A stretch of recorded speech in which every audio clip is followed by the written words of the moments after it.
आज का टॉपिक बहुत ही इंटरेस्टिंग होने वाला है क्योंकि मानव मात्र जन्म के साथ ही सिर्फ एक ही वस्तु की खोज में रहता है और वो है सुख। और आज हम लोग इसी सुख पर चर्चा करने वाले हैं कि आखिर सुख कैसे प्राप्त होता है, वास्तविक सुख है क्या। और ये मैं कोई अपने विचार नहीं कहने वाला हूँ, बल्कि ये गीता से प्रेरित ही होगा। भगवत गीता में जो कहा गया है उससे ही प्रेरित होगा ये। तो ये प्रश्न उठता है कि आखिर सुख कैसे मिले। सुख सब लोग चाहते हैं, चाहे अमीर हो, गरीब हो, कोई भी व्यक्ति हो, सुख तो जरूर चाहता है। और अगर हम देखें तो ये जो आपाधापी की ज़िंदगी है, ये पूरी ज़िंदगी बस उसी सुख के लिए है। किसी को लगता है कि धन में सुख मिलेगा तो वो धन के पीछे भाग रहा है, किसी को लगता है कि उसे यश मिलेगा तो सुख मिलेगा तो वो उसके पीछे भाग रहा है। और बहुत से कारण हैं और बहुत सी चीज़ें हैं जिसके पीछे लोग भाग रहे हैं, लेकिन उसका मूल कारण अगर खोजा जाएगा तो वो सुख ही होता है। हर व्यक्ति सुख के साथ जीवन व्यतीत करना चाहता है। तो आखिर इस सुख को हम कैसे प्राप्त कर सकते हैं, यह एक बहुत ही महत्वपूर्ण प्रश्न है और आज हम इसी का उत्तर जानने की कोशिश करेंगे और अपनी भगवत गीता की सीरीज को आगे बढ़ाएंगे। तो इस प्रश्न का उत्तर जो है वो भगवत गीता के अध्याय 2 के 66वें श्लोक में उल्लेखित है। उस श्लोक को हम लोग एक बार पढ़कर इस बात की शुरुआत करते हैं। नास्तिर्बुद्धि अयुक्तस्य न च अयुक्तस्य भावना न च अभावयतः शांति अशांतस्य कुतः सुखम। तो भगवान कह रहे हैं, भगवान श्री कृष्ण कह रहे हैं कि जो अयुक्त होता है, अयुक्त का अर्थ है जिसके मन और इंद्रियां जीती हुई नहीं हो, अर्थात मन और इंद्रियां जिसके वश में नहीं हो, वो अयुक्त होता है। तो अयुक्त जो होता है उसको बुद्धि नहीं होती, और न तो अयुक्त में भावना होती है, और भावनाहीन मनुष्य को शांति नहीं मिलती, और जिसको शांति नहीं है उसको सुख नहीं मिलता। तो ये श्लोक स्टेप बाय स्टेप एक एक करके हमें सुख की ओर ले जा रहा है। तो शुरुआत करते हैं अयुक्त से। कह रहा है कि अयुक्त पुरुष की या अयुक्त की बुद्धि नहीं होती। अयुक्त की बुद्धि क्यों नहीं होती, पहला प्रश्न उठता है। तो अयुक्त तो उसको कहा जा रहा है जिसके मन और इंद्रियां जीती हुई नहीं हो, अर्थात मन और इंद्रियां उसके वश में नहीं है। तो ऐसा पुरुष कभी भी जो वास्तविक बुद्धि है उससे काम नहीं कर पाएगा, क्योंकि उसकी बुद्धि हमेशा मोहग्रस्त रहेगी। वो आसक्ति के साथ कोई भी कार्य संपन्न करेगा। तो ऐसे पुरुष को अच्छे और बुरे के बीच भेद करने में बड़ी परेशानी होगी, क्योंकि जो खुद आसक्त है तो वो कैसे निश्चय कर सकता है कि क्या अच्छा है और क्या बुरा, क्योंकि वो तो खुद ही उस कर्म में आसक्त हो चुका है और वो कभी भी एक न्यूट्रल डिसीजन नहीं ले सकता। आसक्ति हमें कभी भी न्यूट्रल नहीं रहने देती, आसक्ति हमें किसी न किसी चीज़ से जोड़ देती है। और जो व्यक्ति कर्मों के प्रति आसक्त होगा, उसके फल के प्रति आसक्त होगा, उसके मन और इंद्रियां उसके वश में नहीं होंगी, तो उसकी बुद्धि काम नहीं करेगी। क्योंकि इंद्रियां जो हैं जब मन के साथ संयुक्त हो जाती हैं तो वो बुद्धि को हर लेती है। फिर बुद्धि विवेक कुछ काम नहीं करता और मनुष्य जो है फ्लो में बह जाता है, मनुष्य जो है भावनाओं में बह जाता है।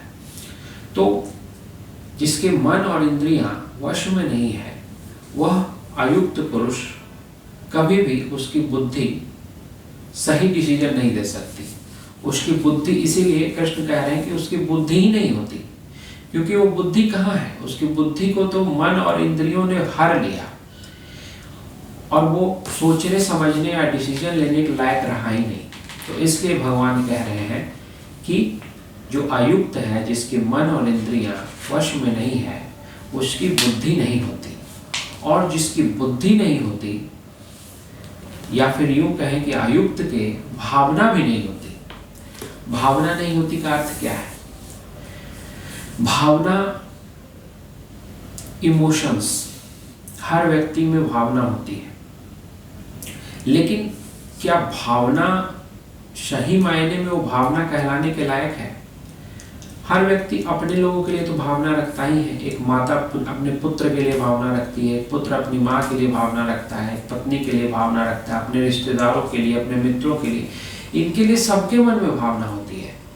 तो फिर ऐसा कैसे कह सकते हैं भगवान की जो अयुक्त है उसमें भावना नहीं होती? हर व्यक्ति के कुछ अपने लोग होते हैं और उसके प्रति उसकी भावना तो होती ही है। तो फिर भगवान ऐसा क्यों कह रहे हैं कि जो अयुक्त है उसको भावना नहीं होगी? तो भगवान इसलिए कह रहे हैं कि जिसकी मन और इंद्रियां वश में नहीं है, जो अयुक्त है, जिसकी बुद्धि सही से काम नहीं कर रही है, उसकी भावना सिर्फ संकुचित होगी। भावना का दायरा बहुत संकुचित होगा। उसकी भावना सिर्फ अपने संबंधियों, अपने मित्रों तक ही सीमित होगी। वो भावना सर्वव्यापी पूरे विश्व में व्याप्त नहीं हो सकती। सबके प्रति उसकी भावना नहीं होगी। तो वास्तविक भावना वो है जो सबके प्रति हो, जो पूरे संसार के प्रति हो, पूरे संसार को अपना समझे, पूरे संसार के प्रति प्रेम का भाव हो, तो वो वास्तविक भावना है। तो वो भावना तभी आ सकती है जब हमें अपने मन और इंद्रियों पर वश हो। क्योंकि अगर मन और इंद्रियों पर वश नहीं होगा तो हम किसी भी चीज को लेकर आसक्त हो जाएंगे, और जब आसक्त हो जाएंगे तो हमारी भावना उसी वस्तु या उसी चीज के प्रति केंद्रित हो जाएगी और बाकी विश्व से हमें कोई मतलब नहीं होगा, और एक तरह से हम स्वार्थी हो जाएंगे। हमारी भावना भी स्वार्थी होगी। तो जो स्वार्थी भावना होगी वो वास्तविक भावना हो ही नहीं सकती है।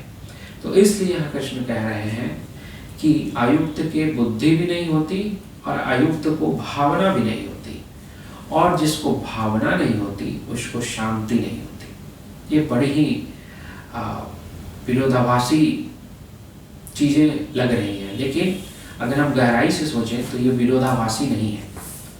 क्योंकि लोग कहते हैं कि जो इमोशनल व्यक्ति होता है, जिसको जो भावनाशील व्यक्ति होता है, वो शांत नहीं हो सकता, क्योंकि उसका मन हमेशा व्यथित रहेगा, उसका मन हमेशा छोटी छोटी बातों से ही प्रभावित हो जाएगा। तो फिर कैसे एक भावनाशील व्यक्ति कैसे शांति को प्राप्त कर सकता है? तो हम थोड़ी सी गहराई से सोचें तो आपको समझ में आएगा कि जिसकी भावना सर्वव्यापक होगी, जिसकी भावना सर्वव्यापक होगी, वो सबके हित की बात सोचेगा, वो सबके कल्याण की बात सोचेगा। और जो व्यक्ति अपने स्वार्थ, अपनी आसक्ति को त्याग कर सबके बारे में सोचेगा, सर्वव्यापक सुख के बारे में सोचेगा, सबको सुखी देखना चाहेगा, सबको खुश देखना चाहेगा, उसके मन में एक प्रगाढ़ शांति होगी।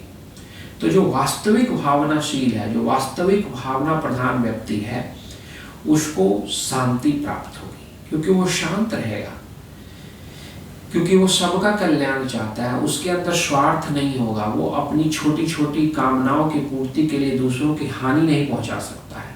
तो वो व्यक्ति ही वास्तविक शांति को प्राप्त होगा, और जो वास्तविक शांति को प्राप्त होगा उसी को सुख मिल सकता है, उसके अलावा और किसी को नहीं मिल सकता है।